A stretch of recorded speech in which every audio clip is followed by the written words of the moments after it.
It's Way Up with Angela Yee. I'm Angela Yee, and I'm here with a special guest, Dara. Now, I've never had to say your last name before, Dara, but let's see if I get this right. Mirjahangiry. Mirjahangiry. Pretty good, pretty good. Is that right? Yeah.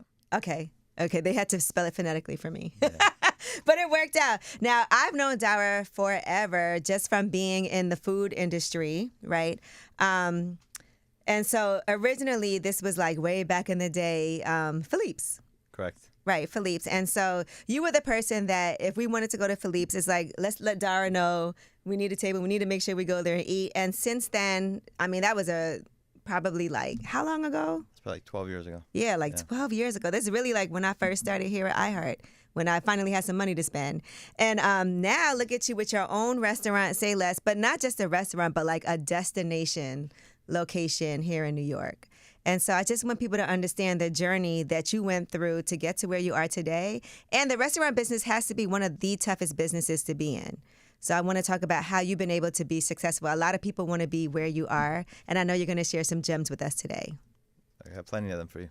But the real thing is I wanted some food, and you did bring some. So thank you so much for that from Say Less. And that's SEI Less for people who are listening. So why the name Say Less, first of all? So always wanted to open my own place and was trying to think of like a good name that would be culturally relevant, that was kind of like a gathering spot for everyone, to dine at.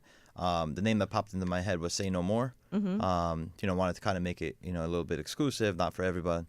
I just realized Say No More was too wordy. So I was like, how do you say no more without so many words? And it was Say Less. Yeah, Say Less sounds way better. So I wrote Say Less, SAYLESS on a piece of paper. I looked at it. I was like, there's no way I could call a restaurant Say Less, like spelt that way. Mm-hmm. So I was like, how do you spell say differently? So sensei is SAI. Mm-hmm. So I put SAILESS, and then that still didn't look right. So changed the A to an E, and then we had Say Less. And easily Googleable because there's nothing else that you can Google that's Say Less that's spelled like that. Yeah. Those are all important things. A few copycats after the fact, but no. We're the original. No. And even before you were in the restaurant business, what field were you in? You went to Syracuse University. Yep.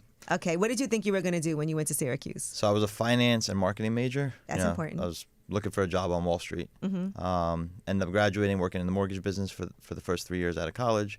And then 2008, there was a financial crisis. Pretty much the financial markets got turned upside down.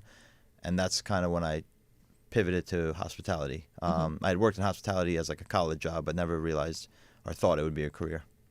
Financial crisis, but there was also a restaurant crisis during COVID.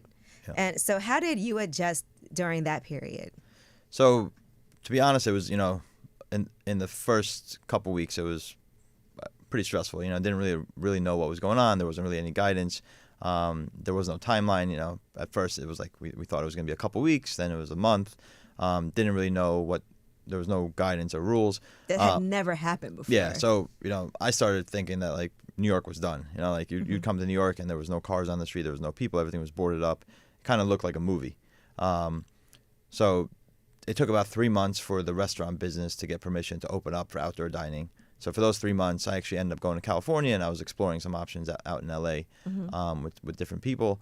But then the riots broke out in L.A., so that kind of put a stop to that. So I ended up coming back to New York, and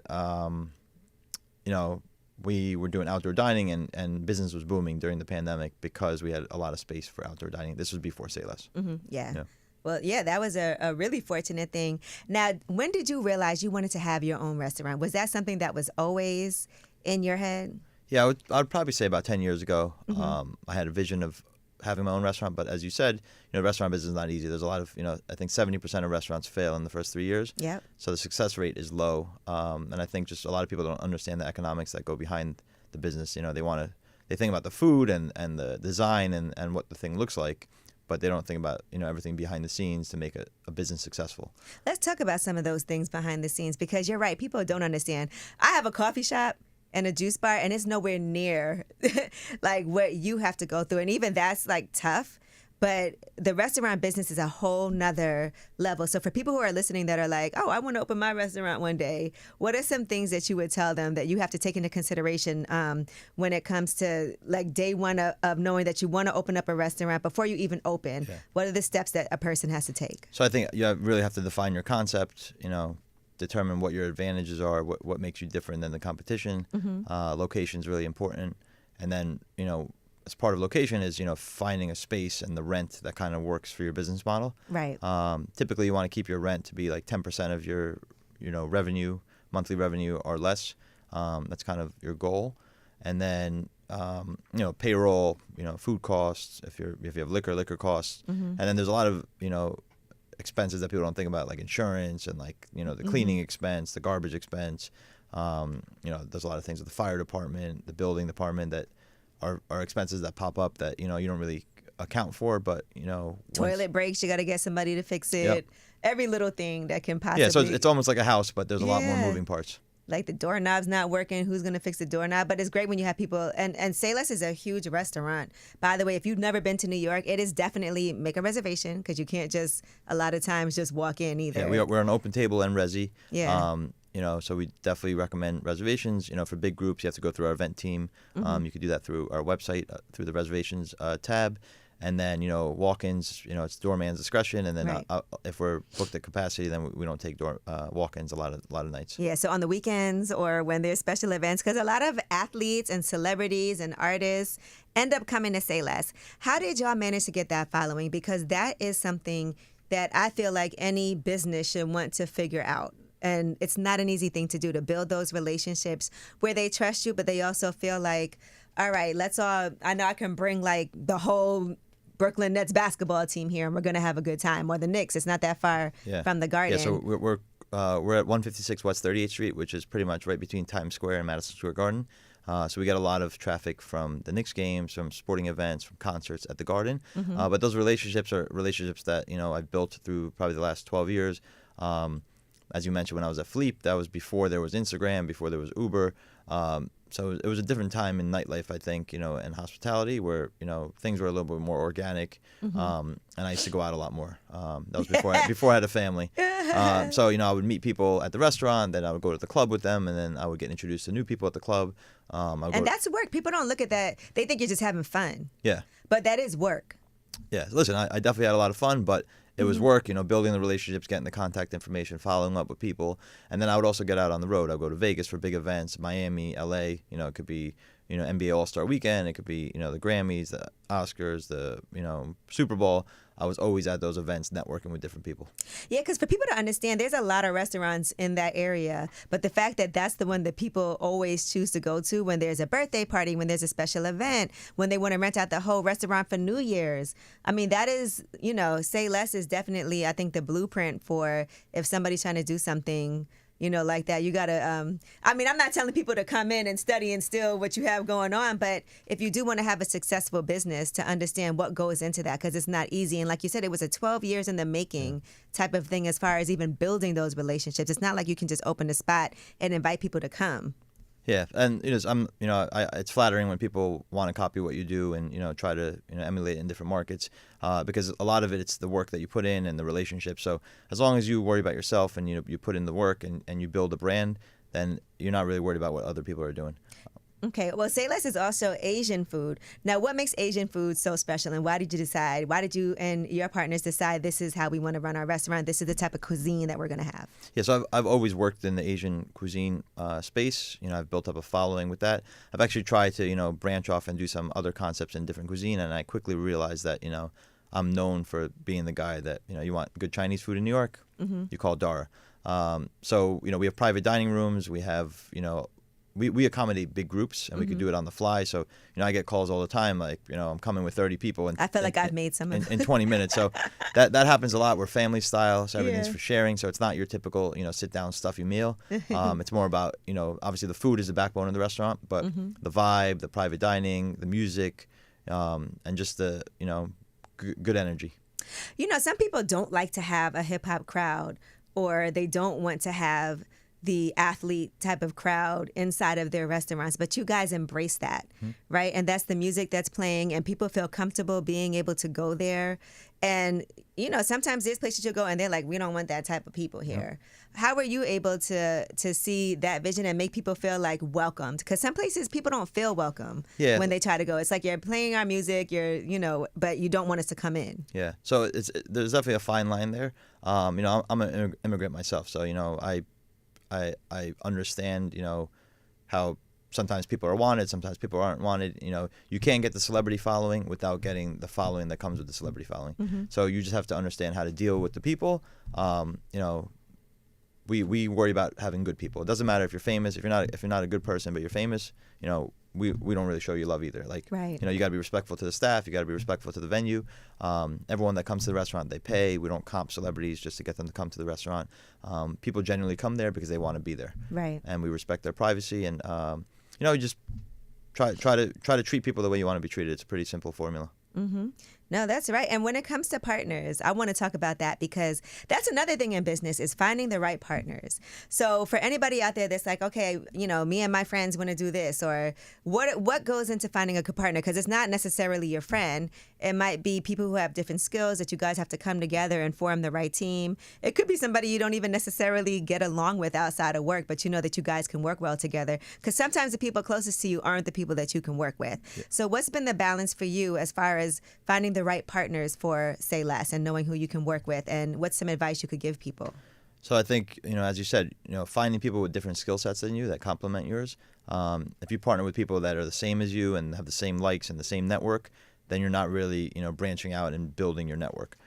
So find people that, you could trust, people that work hard, have good work ethic, people that don't really have, addictive personalities to bad habits, and people that are willing to put the work in. As long as you put the work in and you have a plan and you really stick to it, things don't always go as planned, ever. But being able to pivot and kind of move in a different direction and learn from your mistakes, and not really panic when things aren't going great. I think those are the things that are important. But at the end of the day, just having the work ethic and being able to trust someone, those are probably the most important things. Now, I know you were definitely a 7-day-a-week person working at the restaurant 7 days a week. And like you said, now you have a family, things are different. How are you able to find that balance? Because something like this does require a lot of hands-on responsibility and actually physically being there. So when were you able to say, okay, now I can, spend a couple of days with my family and not have to be here all the time? Because that is a goal to be able to get to that point too. Yeah. So it's definitely something that I struggled with. I started a family and opened up Say Less right around the same time. And I definitely was there for 7 days a week for, probably the first 6 months. But as, you grow and, your team grows, you find good staff, you're only as good as your staff and your team. So being able to put people in positions to succeed and, to really implement the values and the culture that you've started. And then your partners, being able to, know that if you're not there, that they could run the business and handle, the things that you do when you're not there, is a big part of it. So it definitely took probably about 6 months to, start to really, step away a little bit. But even when I'm not there, I'm always on my phone. I'm, looking at the cameras. It doesn't stop. Who's there tonight? I'll be putting my kids to sleep, and then, I'll be on my phone, making reservations for people or looking at the cameras, like you said. So it never stops, but, that's a blessing, you could be home 5 days a week and have an empty restaurant. So if you're on 7 days a week, that means there's a reason that you're there and you're engaged, and you never complain about the work. When would you say? So you said maybe it took about 6 months to find your stride a little bit, because I'm also wondering, once you guys did have your grand opening, and then people have to know it's there, you have to keep on making sure that you're promoting, doing PR, inviting people to come out. So you would say like maybe about 6 months in. So that's when I finally was able to maybe take a day or two off. But in terms of Say Less, we actually were busy before we even opened. Okay. I had a lot of clients that, obviously would reach out to me, on a nightly basis about where to dine, and we were still putting the finishing touches on getting the place open. So we opened January 15th, 2022, and probably right after New Year's, for those 2 weeks in January, I would get calls, and I'm like, listen, we're not really open, but if you want to come by, I'd be happy to serve you. And we kind of got momentum. The Giants did a private event there. James Harden did a private event there. So a lot of my regular clients started coming to the restaurant before we opened.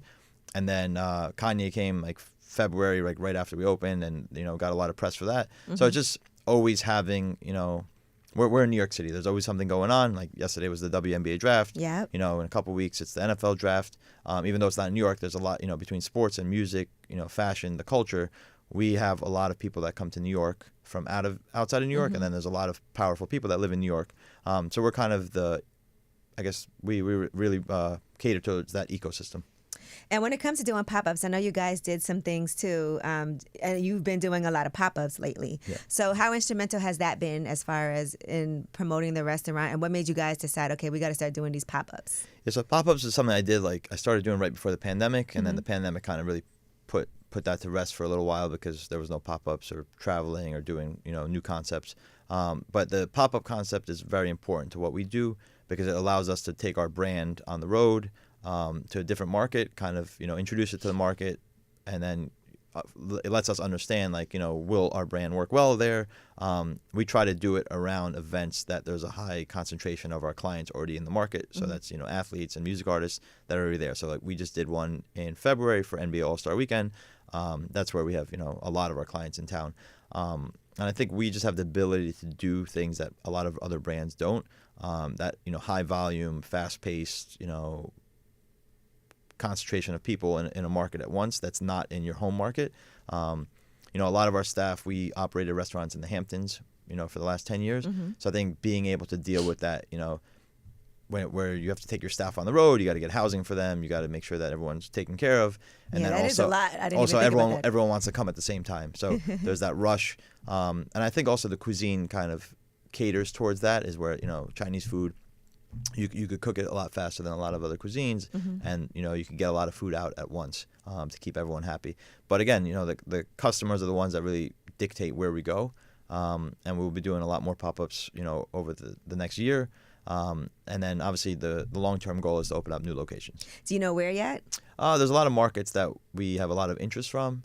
But we're not jumping into anything. I think the pop-up model allows us to do something. We have a lot of brand sponsors that come on board, help us with those pop-ups. So I think those are things that we're really looking into doing. But I think, Atlanta, Dallas, Miami, Vegas, LA, those are big markets where a lot of our clients are from already. Now, I know you've said previously that it's not a good idea to stay stagnant when it comes to even your menu in the restaurant business. So what are some things that you're doing to make sure that you're always catering to like people's changing tastes? What are some things that you feel like have to be staples on the menu? And then, what do you think ends up like, is it seasonal? How do you guys figure that out? Yeah, so we do seasonal cocktails. In terms of the food, we don't do anything that's too seasonal, but we do. There's a lot of trends in, there's gluten-free, there's vegan, there's vegetarian. So you definitely have to make sure that you touch on all those, Asian areas. food's good for that too, Chinese food, because you can be like, me. First of all, you guys have a great lo mein. I'm not even like big on lo mein like that, but every time I come there, for some reason, I'm like, I got to get the lo mein. Yeah, I was saying that to someone the other day. I was like, our lo mein is really good. It is really good. And that's not even like one of my favorite things that I normally order, but when I come there, for some reason, I really enjoy it. You're not the only one. Yeah, clearly. But some of the signature dishes, the chicken satay with the peanut sauce, course. That's definitely a staple.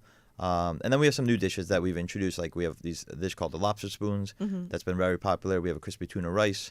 Mano was talking about the crispy tuna rice. Yeah, that's a big one. We just introduced A5 Wagyu crispy rice. So that's a new dish. And then we have pastrami spring rolls, lobster spring rolls. But there's something for everyone on the menu, and it's great for sharing. So if you come, even if you're on a date night or if you're with a big group, you could order different dishes and taste, whoever you're with, you could share the dishes. So it allows you to order a bunch of different things and share it. What do you eat when you're outside of there? Like besides, because I could imagine you being there as frequently as you are. There's certain things you're always there. You eat. Obviously, the food is Say Less a lot, but outside of Say Less, like what type of cuisine do you... I like everything. So, sushi, Italian, steakhouse. But you don't ever really have to eat anywhere else. They could just make stuff for you in the kitchen. Yeah, but listen, you definitely want to get out there. And, part of it's, doing brand research, right. To try new things. But also, like you said, I was at the restaurant so much for the last 10 years, 6 nights a week at least, that I really didn't get the opportunity to go out to a lot of other restaurants. So now that I have a little bit more free time, I'm making a point of getting out to different restaurants and seeing, trends in the market and what works and what doesn't. And just, understanding, what kind of dishes that we might want to add to our menu. Do you guys think about things like getting a Michelin star? I know that's something that people are always like, Michelin star. I don't even necessarily even really know the... Yeah, listen, I mean, in the restaurant business, getting a Michelin star is obviously the ultimate goal. But I think at the end of the day, there's a lot of Michelin star restaurants that don't make it long term for various reasons. So for me, it's more about the balance sheet and making sure that you stay on brand and you run a profitable business. But I would love to open up a Michelin star version of what we do one day. All right, now I need you to be honest about this, Dara. When you're in the restaurant every day all week and everybody wants to come in and do a shot with you, are you drinking water and pretending to do a shot, or like what's really going on?